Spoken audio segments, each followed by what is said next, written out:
My grandmother wrote me out of her will for being disgraceful, but the lawyer called me anyway with an envelope marked Plan B. The disgrace? I'd married a woman. For 3 years, Grandma refused to speak to me. She'd cross the street if she saw me coming. At family gatherings, she'd announce loudly that she only had 4 grandchildren now, not 5. My father would stare at his plate. My mother would change the subject. When she died last month, I didn't expect an invitation to the funeral.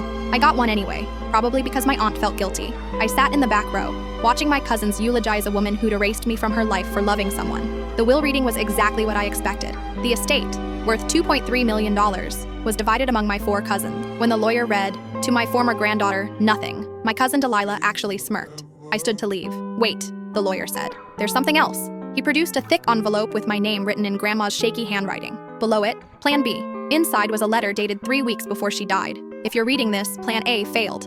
I thought I could outlive my own bitterness, but pride's a stubborn thing. So here's the truth I couldn't say to your face. You were always my favorite. My hand shook. When you came out, I said terrible things, called you names, disowned you. I told everyone you'd chosen sin over family. But the truth? I was terrified.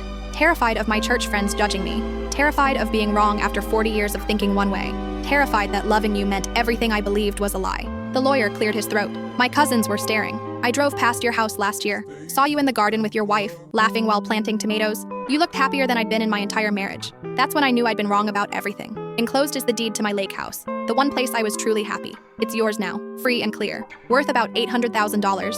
But don't tell your cousins. They're getting the money because they played their parts in the family theater. You get the only thing I ever really loved. I'm a coward for not telling you this in person. I wasted 3 years we could have had together because I cared more about appearances than about you. I'm sorry I was too proud to change while I could still hug you. Plant a garden there, be happy, and if you can, remember me before I became small and afraid, Grandma.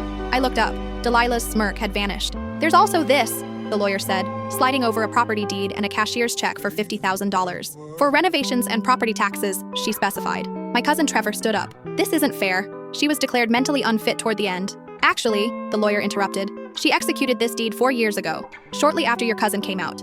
The envelope and letter are recent, but the transfer happened long before any cognitive decline. He looked at me with something like respect. Your grandmother was many things, but she wasn't stupid. She knew exactly what she was doing. I walked out of that office with $850,000 in assets and a letter that said more than any inheritance could. My cousins got their money. I got her apology, her favorite place on earth, and the last word she couldn't say out loud. Sometimes Plan B is really just Plan A with the courage to follow through. Last week, my wife and I planted tomatoes at the lake house. When the first one ripened, I left it on the kitchen counter. For Grandma, I said.